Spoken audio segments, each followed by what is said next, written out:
Thank you. So hello everybody. It's so lovely to see so many of you, and thanks for giving up your Monday evening. Hopefully you'll be able to take something interesting away from the session that I'll deliver tonight. So my name's Jaana. I am a dietitian. I'm a cancer specialist dietitian. I have been probably for about 15 or possibly 16 years now. I am currently working as a lecturer at the University of Winchester, and I'm teaching the next generation of clinical dietitians. I'm also working in a more clinical role 1 day a week in the local primary care network. So that's supporting 6 GP practices as their cancer specialist. So you wouldn't ordinarily find somebody like me in the community, in the GP setting, but this is a pilot. So we're just testing the water to see what impact that will have. I'm also trained as a cancer rehabilitation level 4 exercise professional, just purely because I want to understand what is delivered and what people actually receive when they do see specialist exercise professionals. I also do research as well, so a lot of my research has been around breast cancer and moving forward. So I'm going to be picking up my PhD research probably from the end of next year. And again, it's going to be very much focused on cancer and the survivorship end of the cancer journey. So I thought tonight I'm going to go a bit rogue. It's a little bit more scientific than perhaps I would normally think of doing. But I thought, you know, this is really empowering, and it's really important for when you're looking at the literature, when you're searching on the internet, to really have a full understanding of where some of these health messages and where some of the evidence and some of the advice is actually coming from. And I think a lot of the time that's missing when you're looking to find information to really support yourself. But we'll start with a bit of history and a bit of background to some of the science.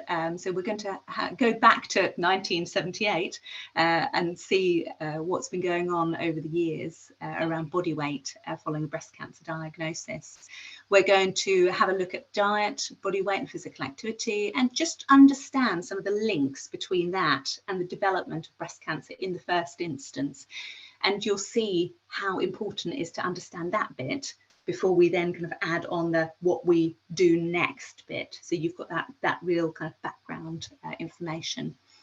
We're going to unpack a lot of the science around diet and breast cancer, and we're going to just consider what those key elements are. You know, what is it that's of real importance, and what is it that you should be focusing on and taking forward? We're going to have a think about hormones. So I'm not going to spend an awful lot of time delving into hormones, because we could spend an entire session talking about hormones and keeping them happy. But I just want to build on some of the things that we're going to be looking at, and just looking at it through a hormone lens, I suppose, and what you can do. And then it's really important that you take something away from all of this. You know, what is it that's important to you, and how are you going to make it work for you?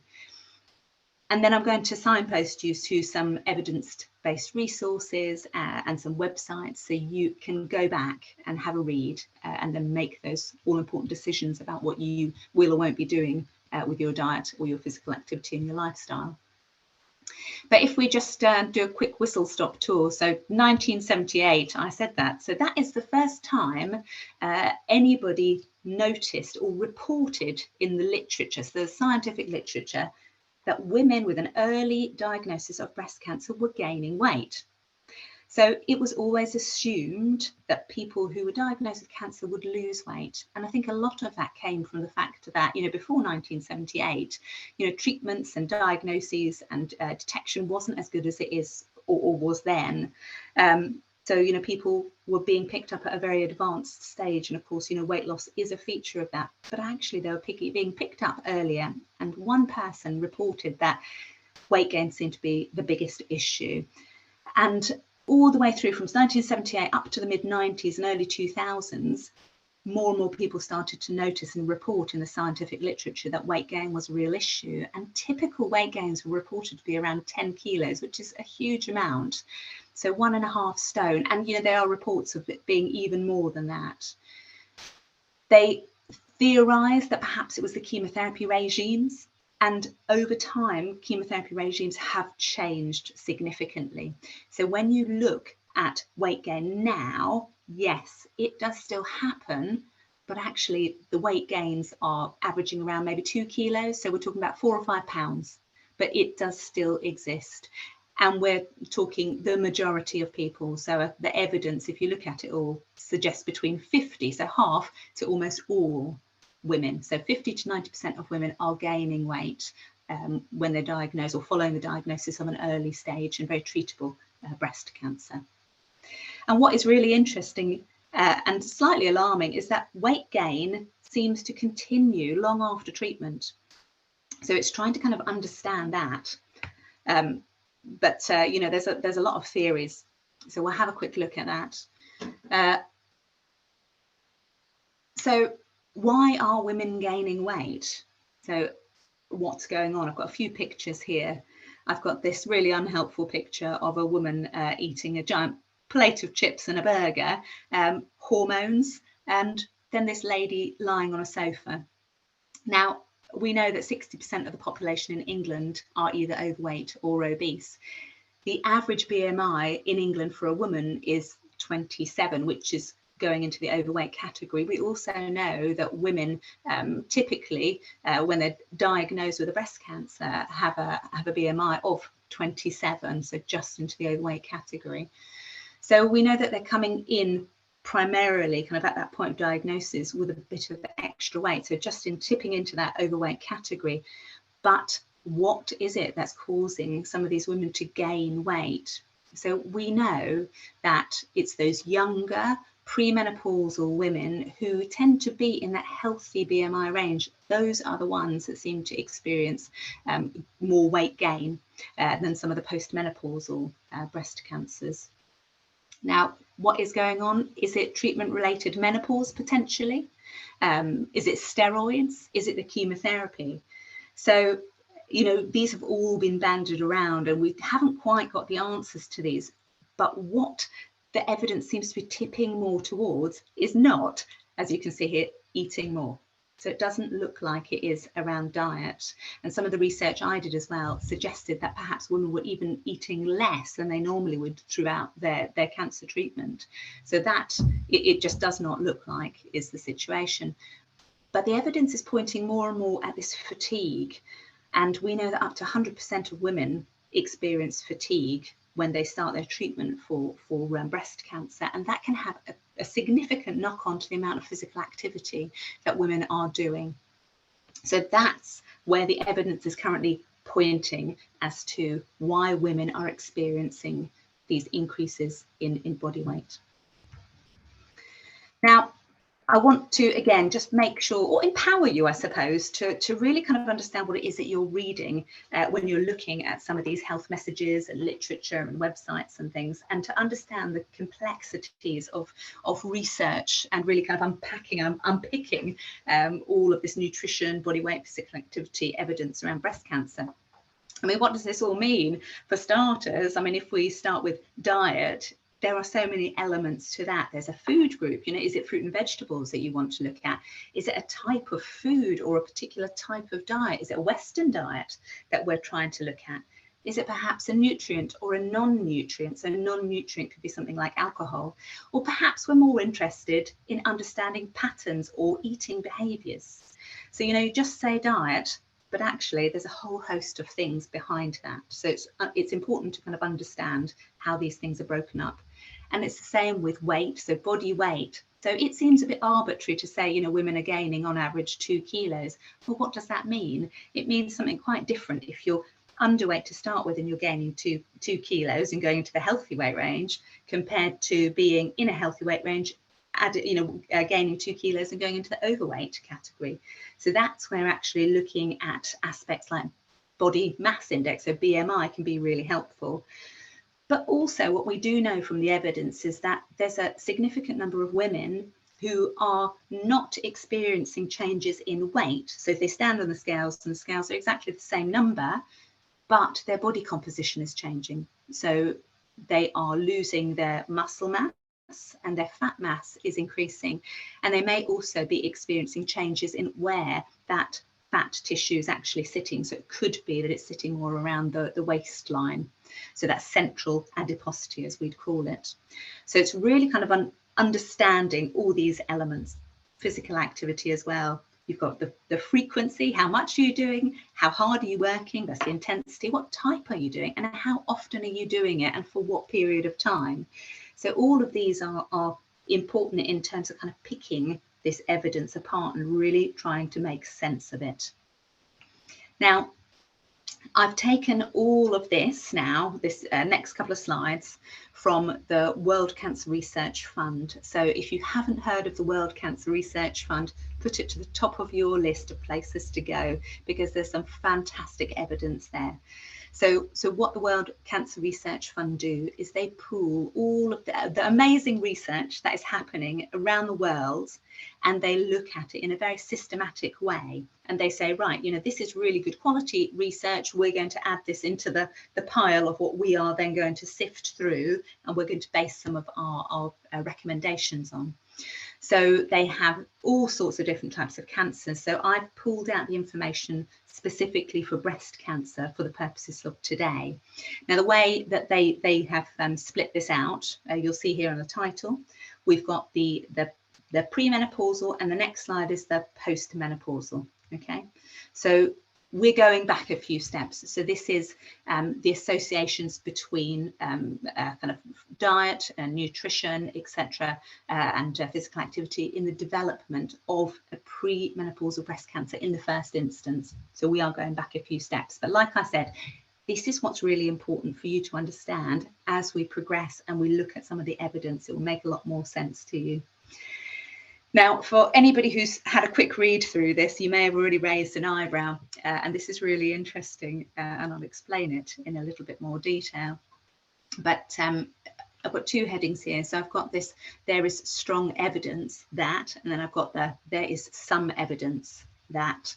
So if we start over here, there is strong evidence that undertaking vigorous physical activity decreases the risk of a premenopausal breast cancer. Now, these next two bullet points may surprise you, but being overweight or obese in young adulthood, so this is between ages 18 and 30, decreases the risk of a premenopausal breast cancer. And this is pretty much what this is saying here as well. Being overweight or obese in adulthood before the menopause decreases the risk of a premenopausal breast cancer. Now, I'm not going to dwell too much on this, but I'm just going to explain it a little bit, because what they think is going on, there's an awful lot of question marks around this, but what they think is going on is that if you are a young person and you are overweight or obese, there is a risk that actually you will stop ovulating. So you have a lower exposure to estrogen because you are not ovulating. And it's that exposure to estrogen, because it's stopped, the decrease in it, that they think is then decreasing that risk of that premenopausal breast cancer. You can read more about this if you want to on the World Cancer Research Fund, if you want, but that's where I'm going to leave that. Now, the strong evidence also is consuming alcoholic drinks, and that is linked to an increase in the risk of developing a premenopausal breast cancer. So this really kind of rings through. There's some evidence, so I've just put a few things here. So some evidence that if you consume non-starchy vegetables, so things like cabbage, lettuce, carrots, or pumpkin, courgettes, broccoli, etc., you may experience a decreased risk in, very specifically here, this estrogen receptor negative breast cancer. And here as well, this consumption of the carotenoids might decrease risk in breast cancer. And it's all those very colourful fruits and vegetables, especially kind of the yellows, oranges, and reds. Consuming dairy products, I think this always surprises people, might decrease the risk of a premenopausal breast cancer. And also here, very much linked, is diets high in calcium may also decrease the risk of a premenopausal breast cancer. Now, this one is very much kind of linked with that first one. So being physically active. So this is a very broad spectrum. Physically active might decrease the risk of developing a breast cancer, premenopausal one. Whereas if you go back to the strong evidence, it's suggesting that actually it's this vigorous exercise where there's very strong evidence. So you're not going to do yourself any harm by considering or including those aspects in your diet. In terms of the postmenopausal breast cancer, there is really strong evidence to suggest, again, physical activity, and this is all types of physical activity, are going to potentially decrease the risk of that postmenopausal breast cancer. And you can see as well here, being overweight or obese in young adulthood, a bit like what we've just seen before as well with the premenopausal, is going to decrease the risk of that postmenopausal breast cancer. However, then we start moving into this kind of wobbly area in terms of weight. And it says here, being overweight or obese throughout adulthood increases the risk of the postmenopausal breast cancer. Now, the World Cancer Research Fund do say that there's a bit of unpicking and unpacking that is required here to get to kind of the mechanisms behind exactly what's going on.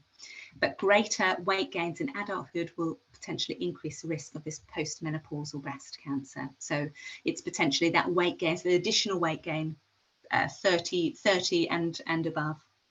And again, it's this alcoholic drinks. So, you know, consuming alcoholic drinks increases that risk of postmenopausal breast cancer. Now, there is some, again, limited evidence around non-starchy vegetables, and that may potentially decrease any risk, and consuming those really colourful veggies as well. So, you know, you really can't do yourself too much harm by including those.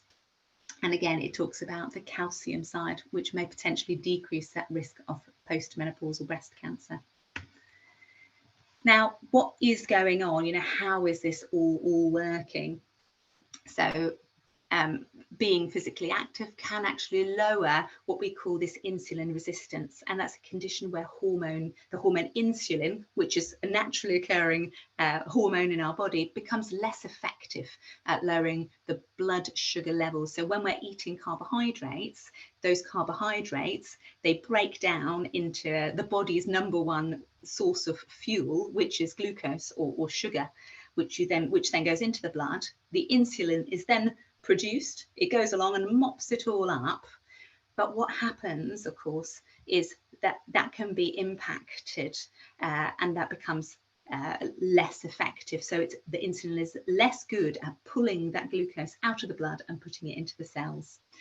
So insulin resistance as well can increase levels of inflammation in the body, which has been shown to have a role in this cancer development. So that's what we think is going on here. But even more so, and this is where they say the evidence is really strong, is that being overweight or obese is linked to many types of cancer. And actually there's really strong evidence to say that aerobic, especially aerobic physical activity, so things like your walking, can help to maintain your weight, and that can potentially then reduce that risk. Now, sedentary as well, I don't think I mentioned this earlier, but being sedentary or sitting or not moving is something that's different to being physically active. So I always try and separate those things out. And it's particularly things like screen time. So, you know, people who are watching TV or, you know, spending a lot of time on their computer at work, they are the ones that tend to be at risk of being more sedentary, and younger people as well. So there's a lot of screen time that's occurring in our kind of young adults and teenagers and children. And that, of course, in itself is associated with being overweight or obese. So what's going on in terms of kind of the weight? So we know, for example, that these fat cells, they don't just sit there doing nothing. They are actually very, very busy. They're metabolically very active.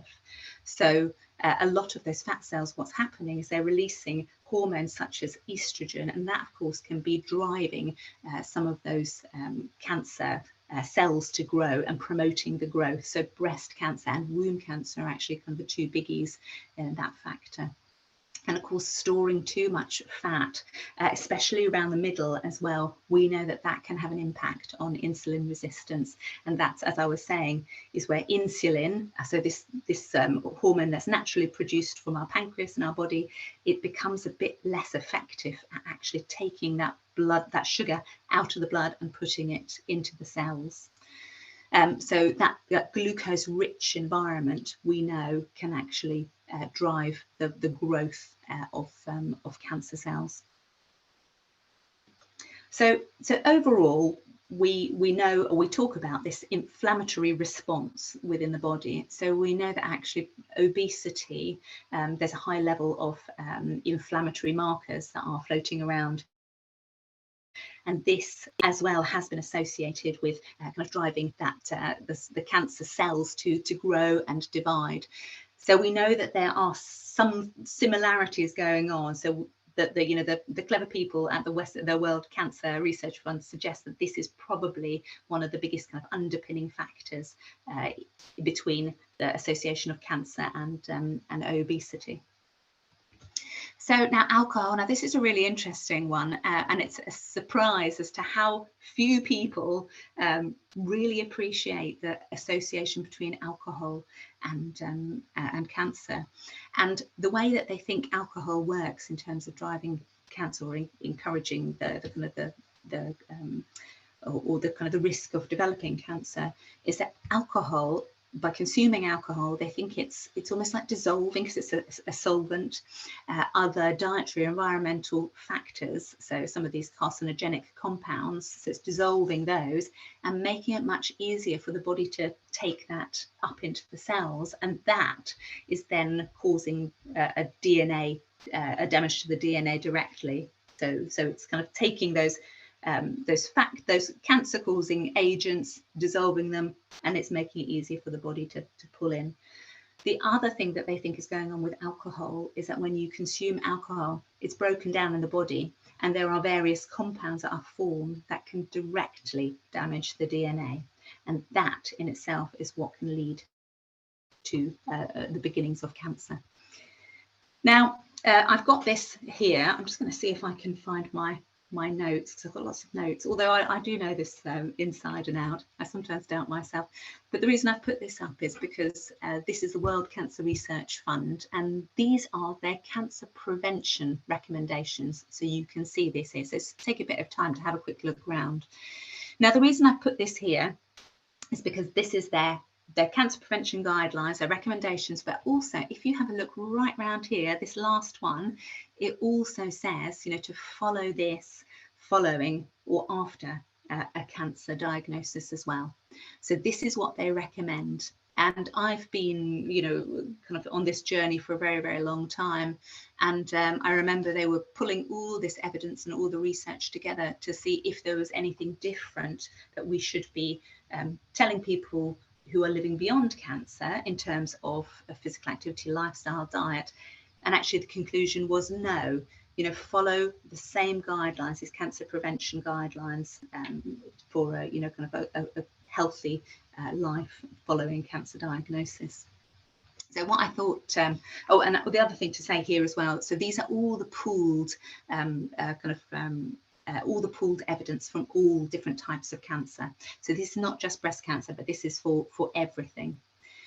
Now, I suppose, we need to think about kind of why this is so important. And, there's an awful lot of people who are being diagnosed with cancer. It's now 1 in 2 people who are diagnosed with cancer.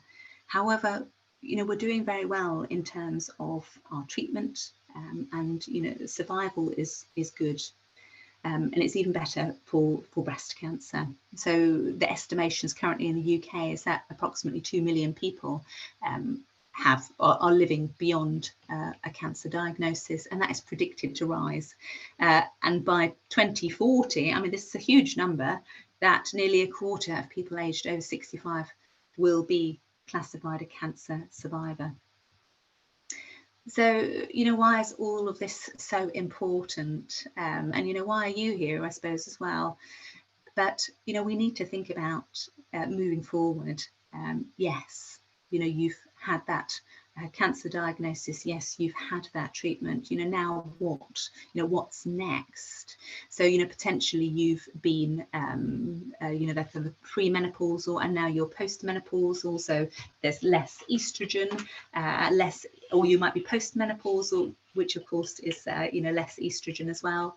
which does unfortunately remove that protective effect around heart health and bone health as well. So, you know, the things we need to think about moving forward following a breast cancer diagnosis and treatment is really looking after your heart. So it's the heart disease, the stroke side of things, but also diabetes as well. So if there's a risk, or if you have found that you have gained some additional weight, you know, making sure that you're conscious that there's you know, that's at slightly elevated risk of diabetes and heart disease, but what is it that you can actually do to mitigate that?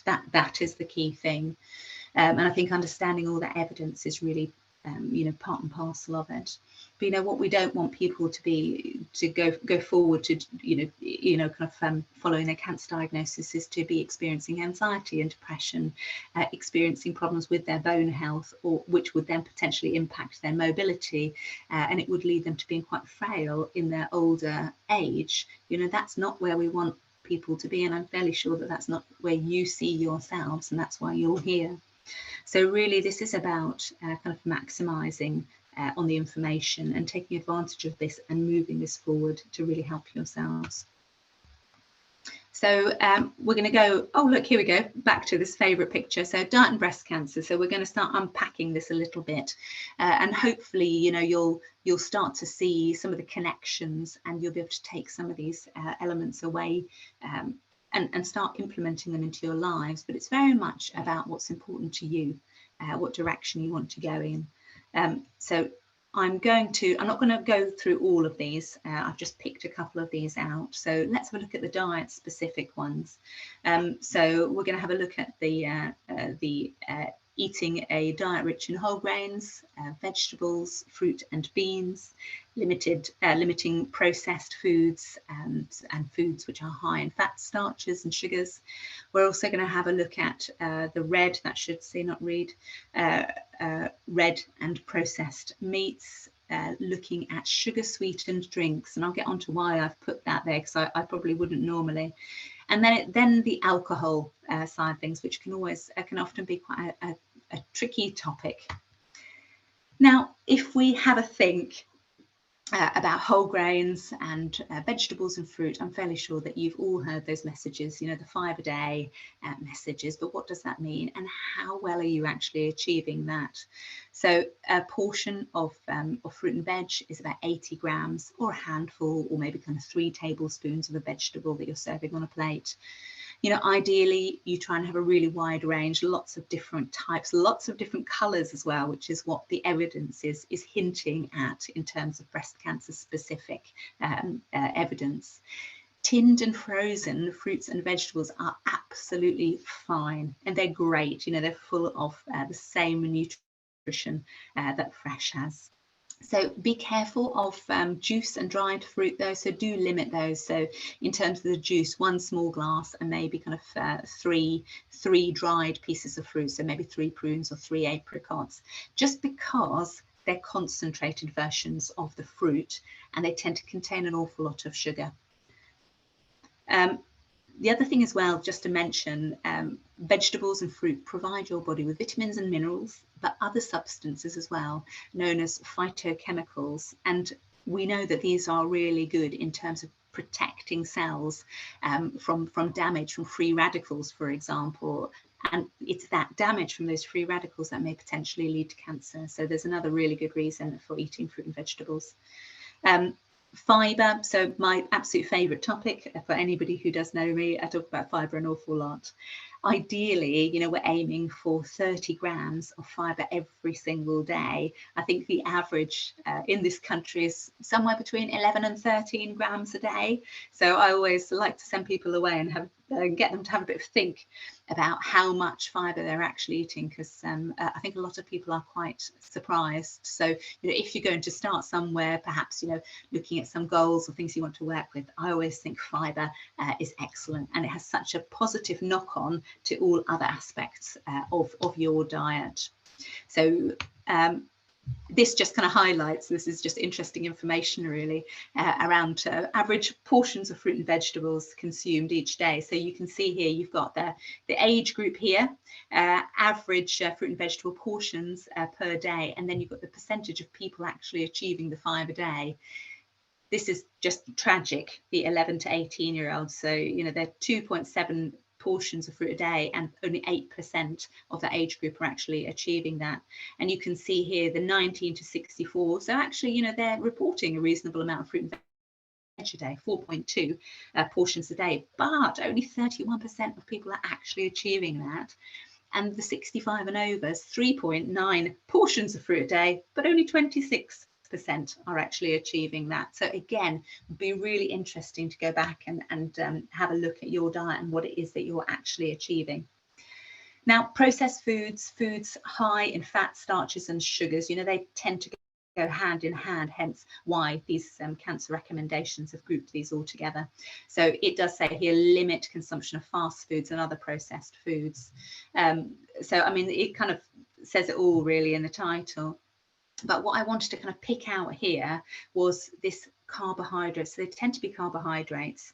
And I think this is why often carbohydrates get a bit of a bad rap. It's because of this processed element.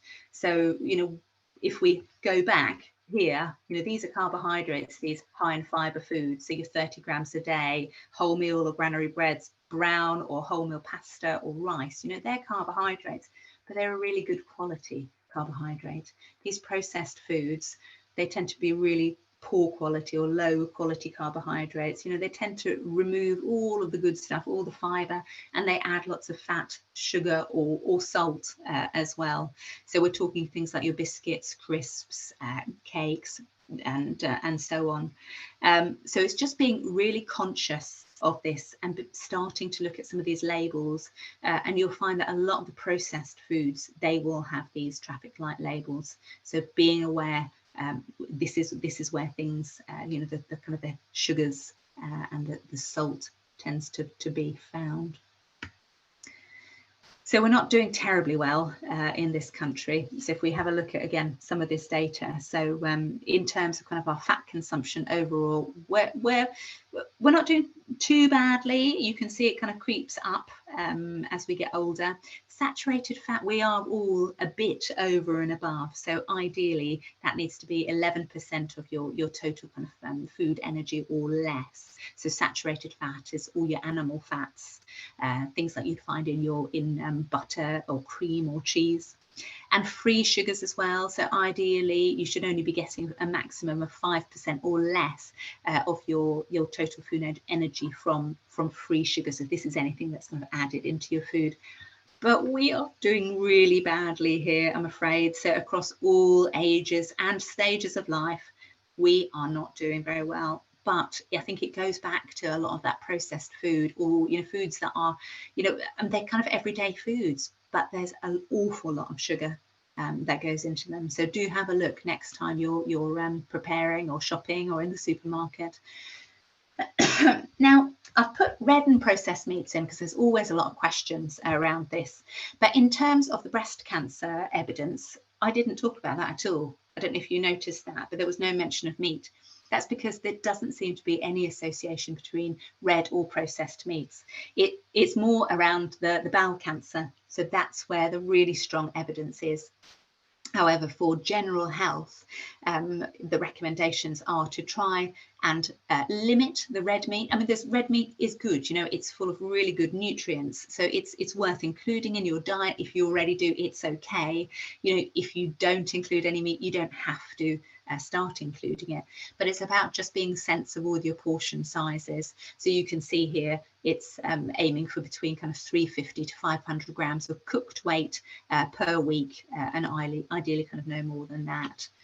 And in terms of the processed meats, avoid if possible. And the reason they say this is because a lot of those processed meats contain a huge amount of salt.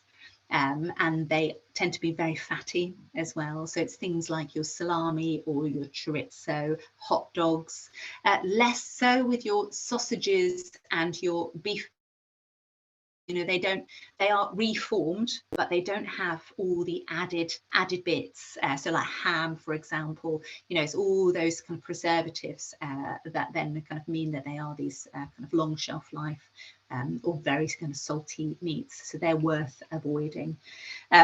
Adding beans or lentils or even more vegetables, or exploring in a more kind of spicy or aromatic vegetarian meals, you know, they are other options as well that you can consider. Now I'm conscious it's 20 past 7. I know we started a little bit late, but I've still got a reasonable amount to go. Now I wanted to just kind of mention this sugar sweetened drinks. Now again, recommendations are to try and limit these as much as possible. You know, they don't fill you up. Empty calories, as we call these as well, and they're just sugar. I mean, there's really no benefit to this at all.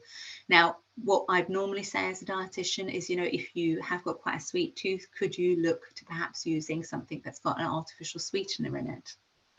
Now, you may or may not have heard this about aspartame. So there is quite a lot of discussion in the media at the moment about aspartame, which is an artificial sweetener, potentially having a carcinogenic effect. So this, as you can see from the date, is just 3 days ago, isn't it? So today's the 10th. So this is just 3 days ago that the World Cancer Research Fund have actually put out this statement. So they are investigating this at the moment. So we do not have any more details than this. So I can't tell you whether we need to kind of discourage people from using sweeteners or not. You know, they do have, or they always have had their place in the sense that, you know, if you can move away from sugar, perhaps this is a stepping stone to actually reducing the amount of sweet foods that you eat altogether. I mean, that would be the ideal. Now on to alcohol. Now I think I've probably pulled a bit of a face every time I've mentioned alcohol, but I think in this country, you know, we've got such social pressures around drinking. You know, there is a real culture of going to the pub. It's a social thing, you know, have a glass of wine at the end of the week, you know, you deserve it, you've had a really tough week. Or how about that lovely fancy gin and tonic in one of those gigantic glasses that I can't quite get my head around. But actually there's no safe amount when it comes to cancer, and especially breast cancer. There's a really strong component here in terms of the risk. So alcohol and breast cancer, the risk is real and it is very strong. There's no safe amount of alcohol to be having. But if you are drinking alcohol, you know, it's worth kind of asking yourself, can I actually reduce that? Or how much am I actually drinking? What can I do instead?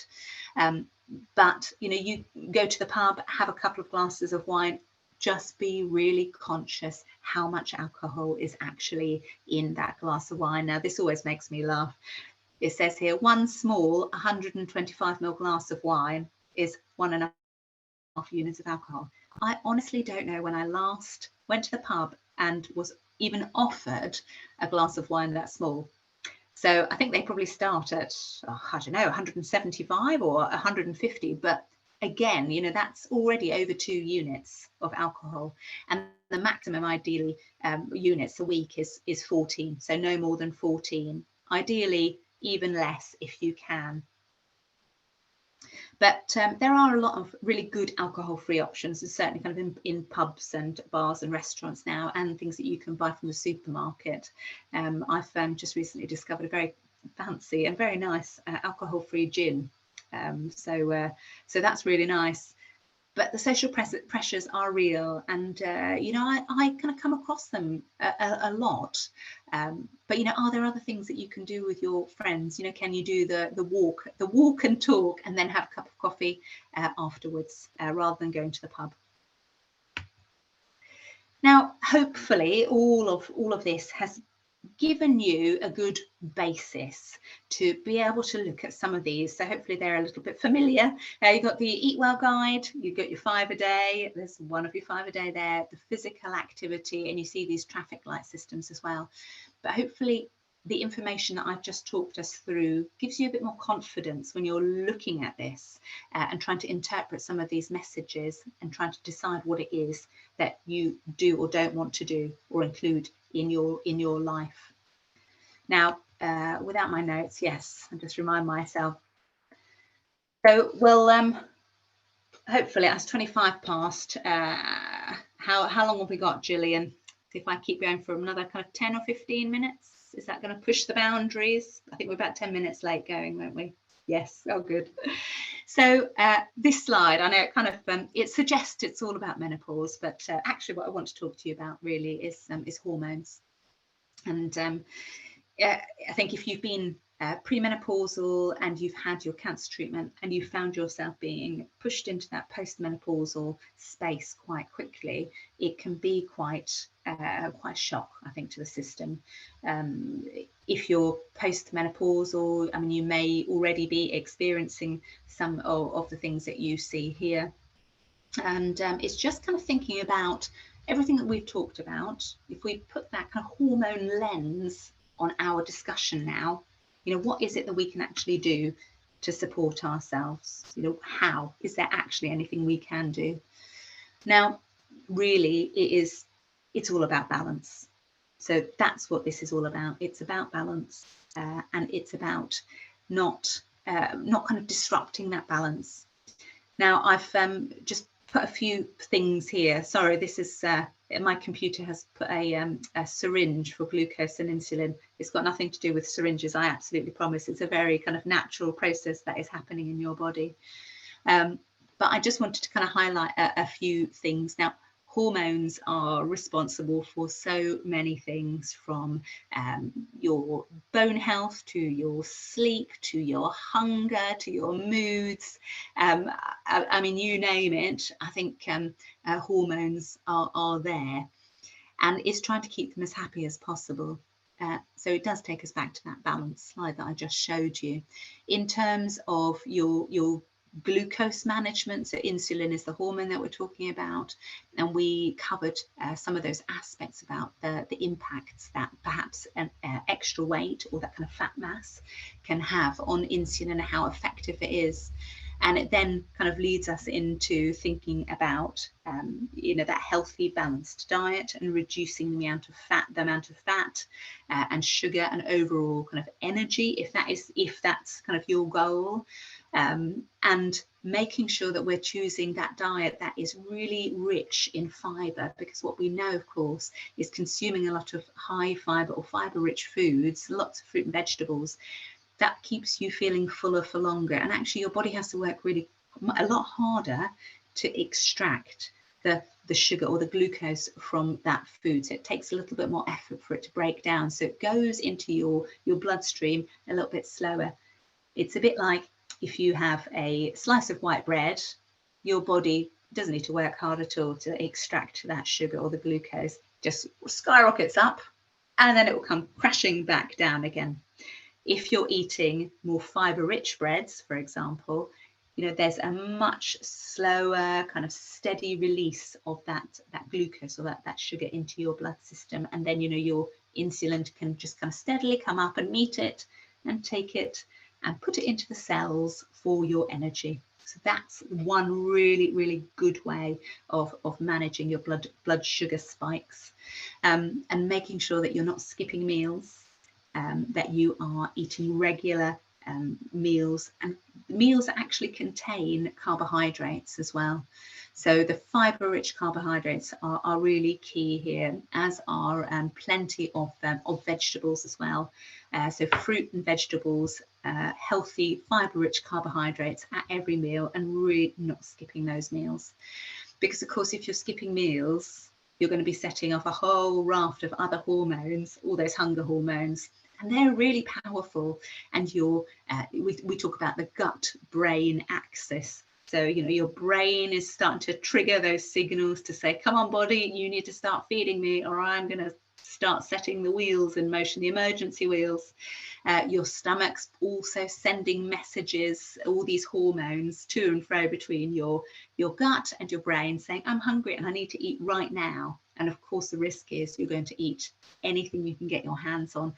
And that might be quite a sugary food. And of course, then in turn, that causes your blood sugars to spike and then to drop back down. And then you're in the same hungry situation again. In terms of the impacts on your heart health and your bone health as well, we've lost that protective effect of the high estrogen levels. So, you know, estrogen levels are dipping, and our heart health or our heart or cardiovascular system isn't quite so well protected. So we really need to think about that a lot more in terms of our diet and our physical activity. And the same with the bone health as well. And I'm going to talk about those two aspects in a little bit more detail in a minute. But estrogen also has this protective effect over our bones, and that again starts to decline. So our risk of osteoporosis and bone fractures significantly increases as women, and also as women post breast cancer diagnosis as well. So that's a real kind of top of the list priority: heart health and bone health. And muscle mass as well. I mean, for anybody, regardless of whether there's breast cancer involved or not, you know, our muscle mass starts to decline and our fat mass starts to increase. So it's that body composition, we see that changing. So we know the more muscle you've got, you know, the better you are at metabolizing all of the glucose or the blood sugars that are found in your blood from your food. So we know actually that's a really key factor in keeping things nice and stable. I've put sleep here as well, just because it's such a significant part of how we feel. It can have a knock-on to us wanting to be physically active or not. It will have a huge impact on what we want to eat or not. So, you know, what do we need to do? We need to be sleeping well. We need to be eating regular meals. We need to be doing regular physical activity. I think, have I got my, here we go. So I've got some considerations at the end there. But there's a couple of things. So I've got this Mediterranean diet and the bone health that I just wanted to kind of pull out, because I was talking about bone health and heart health here. And I think a lot of people will talk about this Mediterranean style diet, and it's very much kind of associated with a healthy heart. And that's actually a lot of the science, a lot of the evidence around the 5-a-day message has actually come out from the Mediterranean diet and a healthy heart. So Mediterranean diet, it's really not that different to what we've been talking about and what the evidence for the cancer prevention recommendations are actually saying. It's saying, you know, opt for the healthy fats, so avoiding kind of a lot of the saturated fats, increasing their healthy fats, so things like your mono or poly unsaturated. And you can see in this picture, we've got the salmon there and we've got the avocados. And I think we've got some kind of grain, or is that a seed or a nut? But that's where all those healthy fats are. So linseeds, for example, a really easy addition to, say, your porridge in the morning, or sprinkling onto your salad, or even into your baking as well. Linseeds going really well, and they've got those healthy omega-3 fats there. Pulses, again, you know, we've talked about beans, adding beans and lentils to food, and that's absolutely kind of a key part of this Mediterranean approach to eating. A diet that's rich in fibre. Again, you can see this picture, there's lots of fruit and vegetables here, there's oats here as well, and other grains. All of this is a really high fibre diet, which again is what's coming through in the evidence for breast cancer specifically, but very much kind of for your overall picture of diet and cancer. So oily fish as well. So, you know, aiming for kind of your one portion of oily fish, or your kind of 2 portions of fish. So one's white and one is oily each week. If you are eating any kind of fish or meat, of course. And meat's a bit kind of lower, you know, it fits more in line with the kind of 350 to 500 grams maximum each week. So bone health. So I think this is just so important. So I couldn't not talk about this today. Just because I think people don't really appreciate that as women, we really need to look after our bone health. And I think, again, dairy sometimes gets a bit of a bad rap around cancer, and that's actually a misguided fact. It's a myth. That's the thing. It is a myth. You don't need dairy to get your calcium, but you need to make sure that if you are, for example, taking dairy out of your diet, which is absolutely fine, you make sure you recognize that there's potentially going to be a gap in your calcium, and you find it from an alternative source. So there are lots of different sources that you can get calcium from. So sesame seeds are just one example. but you can also get the alternative kind of dairy-free milks or yogurts, for example. Just making sure, so this is kind of a key thing really, is that when you are choosing those non-dairy alternatives, it is a non-organic version. Okay, the reason I say this is because organic, you know, the principles are nothing added, nothing taken away, and of course they don't fortify the organic dairy-free milks with any calcium. Again, if that just doesn't fit into your beliefs, that's okay. So going for your organic dairy-free alternatives is fine, but then just making sure that you are actually getting your calcium from a source. I mean, you can get supplements, you can buy those off the shelves if you want to. If you can get it through your diet, you know, all the better, but sometimes that can be quite a struggle. So again, it's worth just totting up what you are having in terms of your calcium and seeing if there's some room for kind of adding more, for example. Now, I've taken this information, I'll signpost you at the end, but I've taken this information from the British Dietetic Association Food Facts. So they've got a series of food fact sheets, and they've got a really good one on calcium and bone health, which you can get more information. So just to kind of add here really, the importance of physical activity. I mean, physical activity is going to potentially reduce your risk of developing certain types of cancer. You know, just because you've been through kind of one diagnosis of cancer doesn't necessarily mean that, you know, your risk is any different to anyone else in terms of other cancers. So that is something to consider. It may very well reduce your risk of developing a type 2 diabetes. It's going to have a heart protective effect, so reducing your risk of stroke and heart disease. It's going to maintain or certainly help or improve your physical function, and this is really important for us as we start to get older as well. So being able to kind of sit down, bend, cross your legs, stand up again, get up and down from your chair, all of those kind of things, reach for various things, you know, that's what is going to keep you going, is to make sure, you know, it's the whole kind of old adage of if you don't use it, you lose it, and that's what this really is kind of saying. And physical activity, you know, it's just so important in terms of your bone health, and especially the weight-bearing exercises as well. It's going to help support your immune system. So being physically active definitely impacts on that very positively, as does opting for that healthy, balanced diet, which is what we've been alluding to.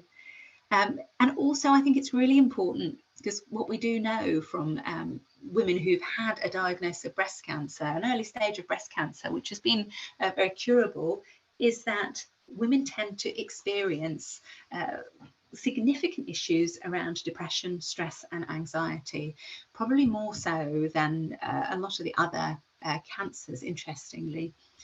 But physical activity has been shown, you know, there's real strong evidence to say that by engaging in physical activity, you can have a significant impact, a really positive impact on your mood and your well-being. It's going to help sleep as well. So if we're thinking about how to keep our hormones happy, you know, physical activity is going to improve our sleep as well. So there's a few reasons there, just in case you were wondering. So this is just my kind of list, or my summary, I suppose, of some of the considerations when we're thinking about keeping our hormones happy. And I suppose all of the other aspects as well is, you know, trying to keep those meals nice and regular. Don't skip meals, because actually you're going to potentially put yourself, you know, at risk of feeling extremely hungry and going for the wrong or the easy types of foods because you've not been prepared. Always going for those fibre-rich carbohydrates, you know, wherever you possibly can. And plenty of fruit and vegetables as well. Plenty of fluid too, so those non-caffeinated fluids. You will be pleased to know that there is no association whatsoever between cancer and coffee. So I'm really pleased about that. But still, it's important to have non-caffeinated fluids. So we say about 6 to 8 cups of fluids every day. So that's going to keep, you know, everything kind of ticking along nicely. You know, it's going to be good for the bladder, good for the bowels, keep everything functioning well. Regular physical activity, absolutely. Good sleep hygiene, and make sure that what you're doing is adding value to your life, to your lifestyle. It's nourishing, you're being kind to your body. This is not about taking things away. This is about really adding something to your life. So then if we have a think about, taking all of this information, everything that we've talked about, and making sense of it, making it really work for you, it's a bit like, I've got this dream, I've got this wish, but how do I make it reality? Well, it's setting goals for yourself and being quite specific about those goals, but also very realistic. It's no good me saying, well, I'm going to run 3 marathons every year for the next 10 years. I mean, it's probably not realistic. It's not very specific. Do I actually need to take a few steps back and think about improving my physical activity levels to begin with? And maybe the 3 marathons every year is more likely, but not yet. So it's really breaking it down. But also kind of going back and visiting some of the evidence around diet and lifestyle, physical activity. What is it that's really important to you? Because you need to be at the center of this. So you need to be at the center of this. It needs to be very meaningful, and it needs to be positive as well. So it might be that, yes, you might feel that you need to lose some weight, but that just feels too much at the moment. So perhaps you go back and change some of those goals and say, I'm going to increase my fibre intake to 30 grams every day, or I'm going to have at least 3 portions or different types of fruit and vegetables every single day for the next 4 weeks. Once you get to the end of that 4 weeks, you can measure it, you've achieved it, and then you can add something else on. But also worth thinking about when we're talking about goals is some of those barriers and some of the challenges, being really realistic, what potentially could get in your way. Is it that you're not just cooking and looking after you, but you've got, 3 children and a husband, and actually what you all want to eat is quite different? How do you work around that? Is that potentially going to stand in your way? Are you doing night shifts? Are you working as a nurse on a ward? How are you going to fit all this in? What could potentially scupper some of those plans? Oh, now look, here we go. Shameless showing off of the 5K your way. But sometimes if we're thinking about kind of some of our goals and some of the barriers to what might prevent you from kind of achieving what it is that you feel you want to achieve, it might be that you need to reach out and find some support. Now, this is my lovely local Basingstoke 5K Your Way group. This is actually down here where I took my mum along. She was quite shocked to begin with when I said 5K Your Way, and she said, I don't think I can run, I might walk it. And I was like, but it's 5K Your Way. And it's just a lovely group of people, and they're in similar situations, and you can have those conversations about anything, actually, not just cancer. There's always cake and there's always a cup of tea or coffee. But it might be that you find people there who are on a very similar kind of path, and you can perhaps befriend somebody and go forward together. So that's very much supporting your plans, your goals going forward. So I'm almost done now, last couple of slides, but I just wanted to make sure that I give you some signposting. So in terms of kind of where to go, what's kind of the best sources, the evidence-based information that you can access. So there's a list here. So I've already mentioned the British Dietetic Association.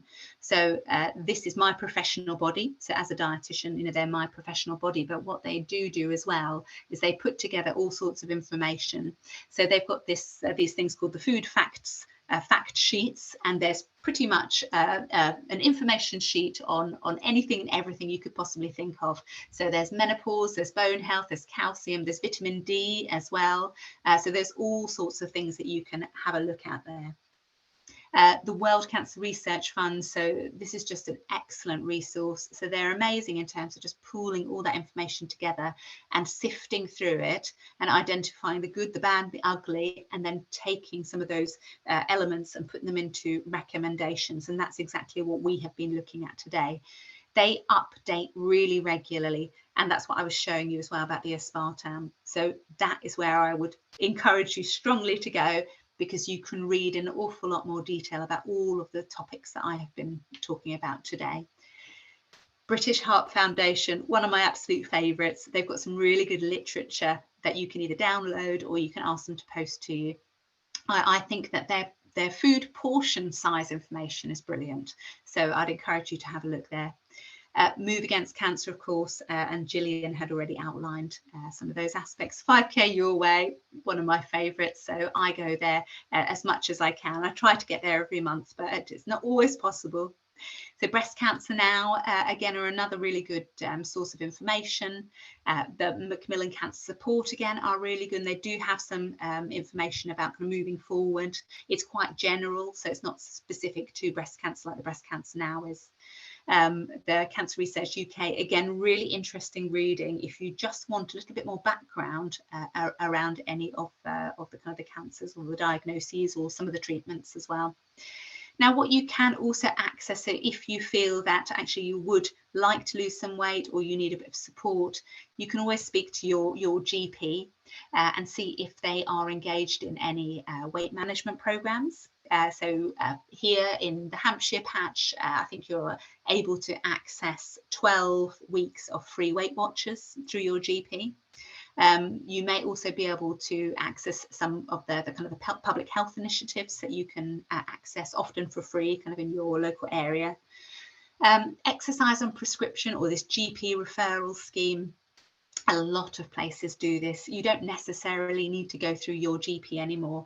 You can actually self-refer in a lot of the situations. So it's worth having a look at some of your local leisure centres and seeing if they do a exercise referral, or if they have an exercise referral scheme, and you can self-refer into those programmes. Some of the leisure centres, but not all, may very well have an exercise specialist who is trained to that level 4 to specifically support people who either have cancer or are living beyond cancer. So just to kind of wrap up, really, you know, all of this is just kind of saying that there is evidence out there. If you're going to start making changes, you know, make sure that it's supported by the evidence and it's safe and it's going to work for you. Because I think it's quite frustrating if you're hearing a lot of messages from, you know, different people, but they don't understand the science behind it, and actually they don't know what's going to work for you or not. And it's not a case of, oh, well, you know, I've got to this particular age, I'm not going to change now. It's never too late to change, and it's not going to happen overnight. You know, these things are long-term lifestyle changes, and, you know, little bits of progress, they really do add up. And what's really important is these healthy habits are not restrictions. You know, this is about really nourishing your body, being really kind to your body and giving it what it deserves.